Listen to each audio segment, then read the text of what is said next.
with the Boxing Circle here. Today I'm connecting with you from San Diego, California, and I'm excited to share that I have a new friend, Robert Lights Out Lartigue, calling in from Pecos, Texas. Robert is a professional boxer with over a decade of experience, just shy of 15 years, I believe. Is that right, Rob? Ma'am, yes, ma'am. Yeah. Awesome. Excellent.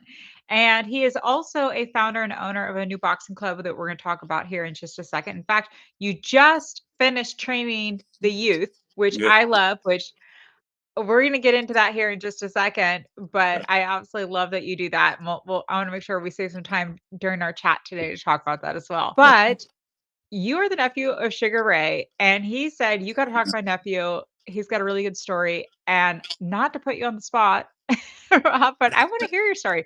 What led you into Okay. boxing? What kinda took you there? Well, to answer that question, I got to take you back to the beginning of Okay, uh, let's the do it. story. So first, my name is like she said, my name is Robert Lartigue. I go by Lights Out Rob. I was born and raised in San Diego, California. Uh, my mom's from Milwaukee. My dad's from LA. I don't know how they came together. Oh, my mom moved to San Diego and met my dad, and Nice. my dad had went to prison when I was 4 years old, and then losing him crushed me. And so I have two little brothers and one older brother. Uh, my older brother eventually left the house when I was 10 years old. He went to go live with my grandma. So I became the man of the house. So I had to take care of my little brothers. And grown, so when I got around 14, 13 years old, 13 years Mhm. old, I started hanging out with some friends, Okay. some people. Uh, uh, be honest, it was we did we I don't know how to say. I guess Mhm. we got in trouble. We got in trouble. Okay. We did some things. We got in trouble. Uh, Going down kind of and like one going what particular, I'm sensing, like going down a path that maybe we shouldn't be going down. Is that what I'm gathering? uh, yeah. Mhm. So one particular friend, his name was Aaron Cooper. He was a year Mhm. younger than me, but he was my best friend. He became my Mhm. best friend over time. Well, he was everybody's best friend. He was just a good guy. He was at the time when I first met him, I was 13. He was 12 years old, and so we became close. And then around like 15, when I was 15, he was 14. We Mhm. caught a case together. We ended up going to juvenile hall, Okay. right? And this is my first time getting locked up. I go to juvenile hall. Mhm. We caught a case. We only did 3 months. We did 3 months, and then when we get out of juvenile hall, uh, my little brother, he had met a group of guys, Mhm. and they was into the street life. So me and Aaron, we tagged along with them, and so Mhm. we became a big group, and then we started to get in trouble, a lot of trouble, and Mm. eventually this 2006, Mhm. so 2016 in July 5th, Okay. and Aaron turned 15 July 14th, and Mhm. not even a month later after that, Aaron, he got killed in a drive-by shooting, August 12th, 2006. Uh, Mhm. and I was with him, and I got shot myself. So I get shot, and then after that, I'm furious. I'm mad at the world. I just lost my best friend. He Yeah. I don't want to say looked up to me because I'm only a year older than him, but he we was close. Mhm. So after I lose him, I go deeper into the street life, and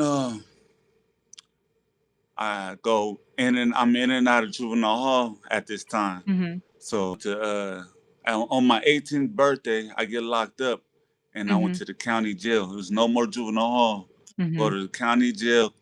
I do 8 months in the county jail.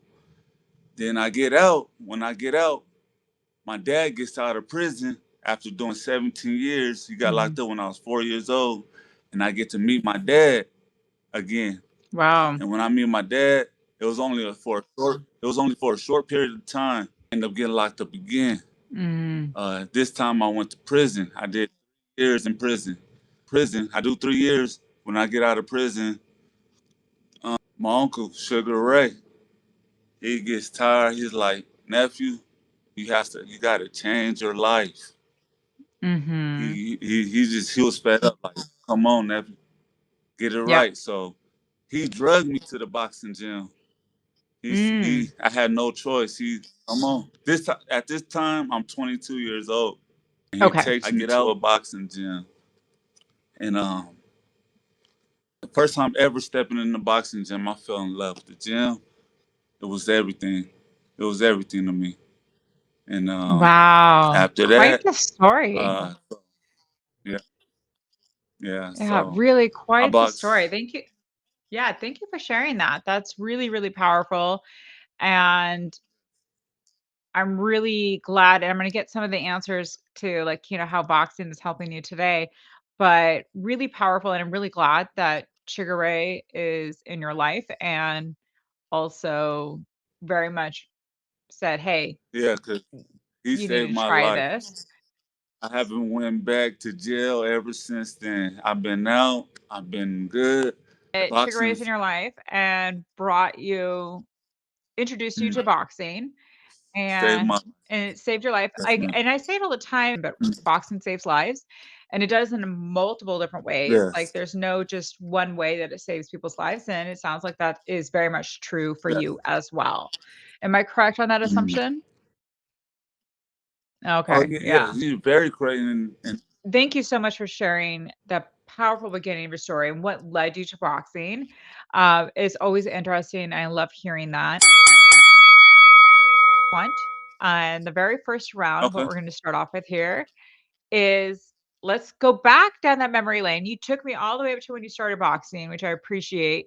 Mm-hmm. Let's go back to the very first time you put on a pair of boxing gloves. We know this whole story of how you got to, boxing and Sugar Ray introducing you. What was going through your mind the very first time you picked a pair of boxing gloves and put those? If the gloves wrapped around my wrist and said, "I got you," because from at that moment I love this. I knew at that moment that this was it. I found my lane. I felt like I belong here. So It's quite a pivotal moment when you first put on those gloves. I know I felt something special. I know many people do. It's such a wonderful sport and community. It's addicting in the best way possible, but especially something about putting those gloves is just really it it's gives you a that different like that energy. feeling. Like, yes, yes, it's a good Yes, feeling. yeah, it's a great feeling. It's a great Okay. feeling. Uh, Well, you felt that protection. You knew you were on a more positive path going. in So thank you life, so much for your and round one. it's really, really great. Let's hop really, really great. Let's hop over to round 2. Round 2, again, I try to keep things as positive as possible, but I'm also very aware we can always improve things, even in a really Yes, great landscape, we can still improve things. So, if you had a magic wand, definitely. Rob, and you can improve one thing, either within the sport or the community of boxing, what would you want to improve upon? Inside of boxing, Oh, yeah. boxing it's a beautiful sport, but the business side can be ugly. There's a lot of Mhm. politics involved, Mhm. contracts. They want to protect records and Yeah.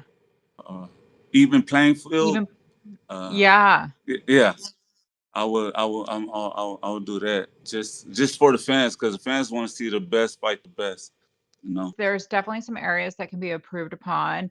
A couple of the fighters I've interviewed recently have said that they wish there was like a union for fighters because then there's that more protection, like health insurance, legal assistance. So, uh, or with you on the same thing is like, let's have some clarity and have an even playing field so we have the best. competing against the best. So I agree. There could definitely be some improvements on the business side of things. Yeah, yeah,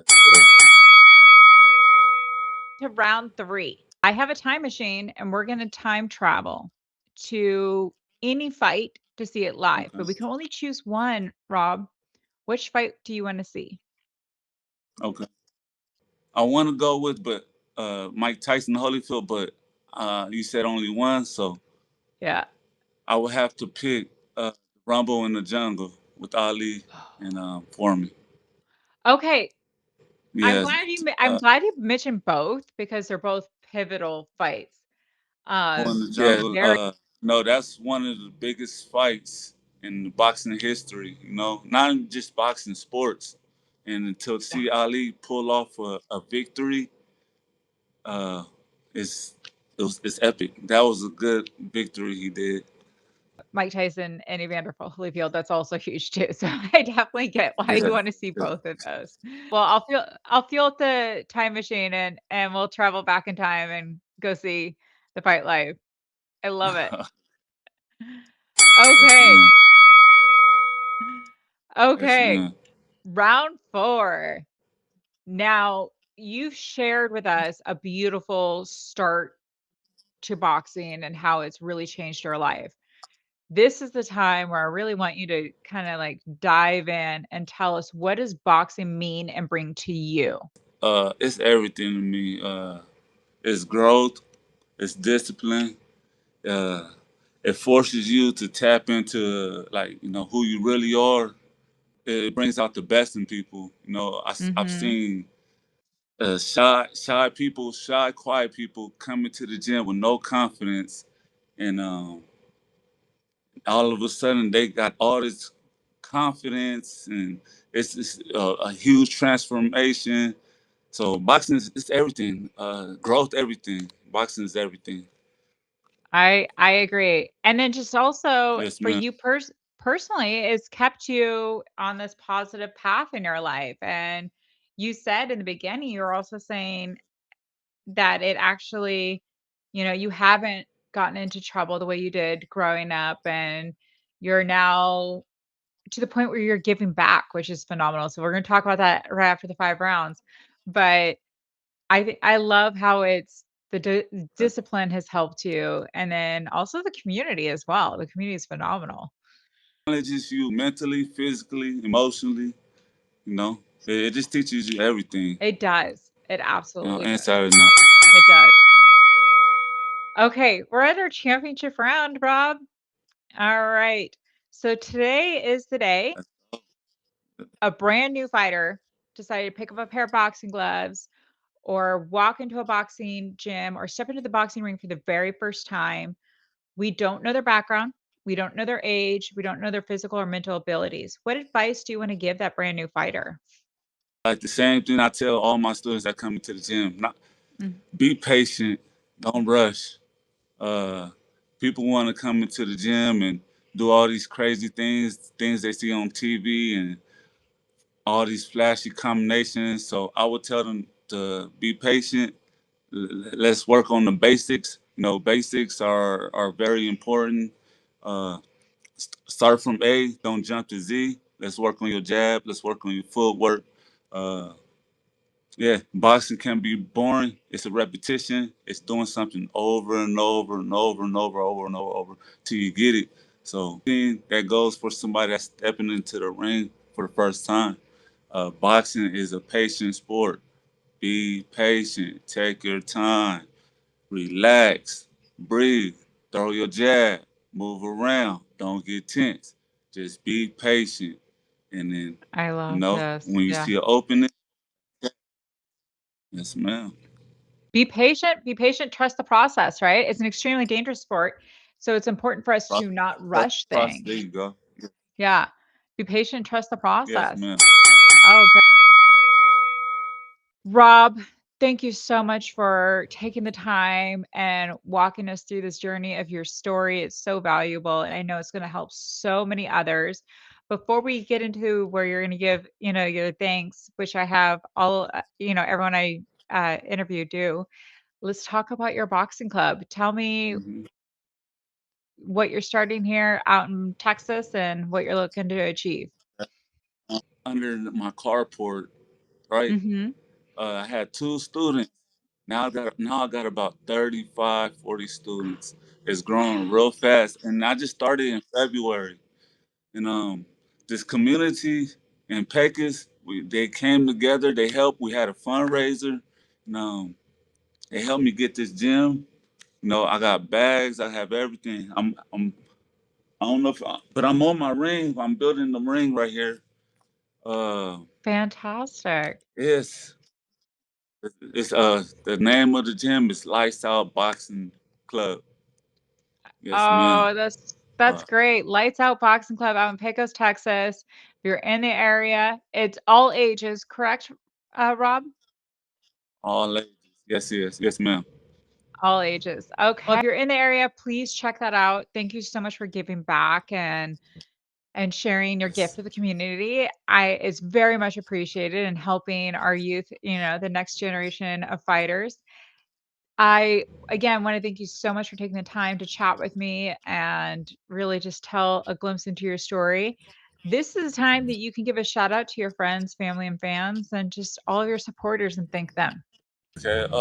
First and foremost, I want to give a huge shout out to our Father, God, because without God, none of this will be possible. So a huge shout out to God. Make sure, hey, thank God every day. He's working. He's always working. He's always on time. I almost gave up. He showed up. He's always on time. So huge shout out to God.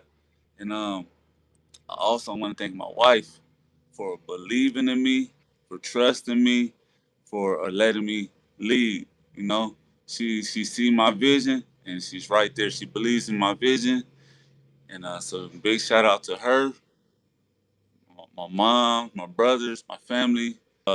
Big shout out to Ariel and Nancy for helping me put the fundraiser together, for being there, supporting. Shout out to their barbershop, Good Times Barbershop. If you're in town, check them out. And my sponsor, Saul, with TPI, it stands for Trans Pecos Instrument. Thank you so much for sponsoring me. And everybody else out there that supported. I appreciate you. It's been a lot of support, and hey, it's all love. It's all love. I appreciate everybody. It's been a lot of love going on. Yeah. So, Oh, that's and thank you. wonderful. Oh, thank you. Big Thank shout you. out to you for being. Oh, well, thank you. I want to give it right back to you. Big shout out to you too, Rob. This has been absolutely beautiful. And I know by sharing your story, again, you're helping so many others. So you're helping me, you're helping everyone that you chat with. And I just really appreciate you taking the time to do that. So thank you so much. I am excited to see what you do at the boxing club. I'm going to keep watching your journey and I just can't wait to see it unfold. Thank you so much. Say one last thing Of before we get course. off. Yeah. Anybody out there chasing your dream, don't give up. Keep chasing. I don't care if it takes years. It's gonna happen in the right time. Don't stop chasing your dream. Keep chasing. Don't stop. Remember that it'll come to pass. It'll happen. It might not seem like it. It might be hard, but if you really want it, keep going. I never thought I'd be here in my own gym, you know, and I'm here. So don't stop. It's been years. It took years to get here. It took some losses. People told me to quit, but I kept going. They said I'm too old. I kept going, you know, and I'm still going. I got a fight coming up June 27th in Mesquite, Texas. I'm training. I feel good. I feel strong. Yes, sir. Let's Love go. it. Let's do it. Grab that W. And thank you also for chatting with me while you're in camp. That's huge. And I can't wait to see you grab that W and continue this wonderful story, Rob. This is beautiful. And thank you for the advice for those to keep going. Keep going. Yes, keep going. Don't stop. Love it. Thank you so much, Rob. I appreciate you greatly, and I'm in your corner. I'm gonna be following along. Thank you. Thank you.